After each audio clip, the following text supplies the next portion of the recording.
Welcome our heads of states. When they agreed in 2014 to have a standard calling rate for the East African member states, leaders then promised that the idea would help remove barriers to trade in the region.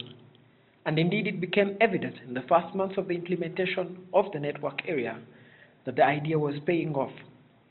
Calls between the region went up.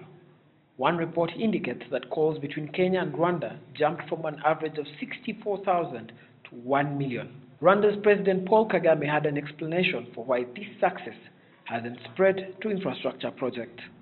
So the delay that has been there, I must say, has not been because of technology. It's not lack of it. It's not lack of knowledge. Well, in Africa we even lack infrastructure, but that integration hasn't even been because we lack infrastructure. I think it has been because we lack that sense of urgency.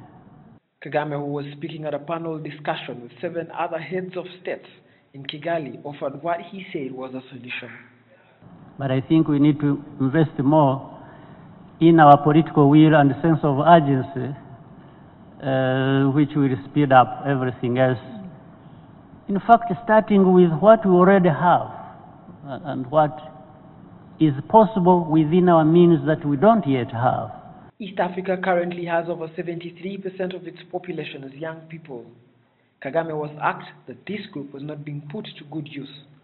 You know, you find young, talented Africans are doing a lot of good work outside of this continent, and in fact helping deliver on some of the promises in those other countries or areas of the world we live in, when we are here begging. And so we need to find a way of rearranging things and trying to do things as fast as we can.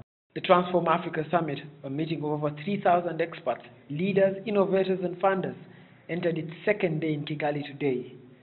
The summit is exploring finding smart solutions to smart cities in the region.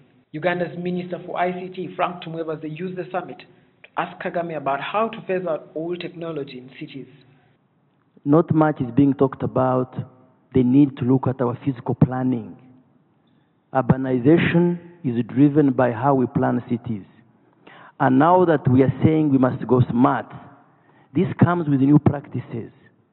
Now, how do we influence the old school planners, the old school architects? This was his response. The city we have, Kigali, initially, it must have happened by accident. There was no planning. Now, we are talking about now, and what needs to be done, I guess what we need to have is a demand-driven process. The summit will tomorrow have a women's session as they seek to find answers for the growing gender divide in both development and digital advancement.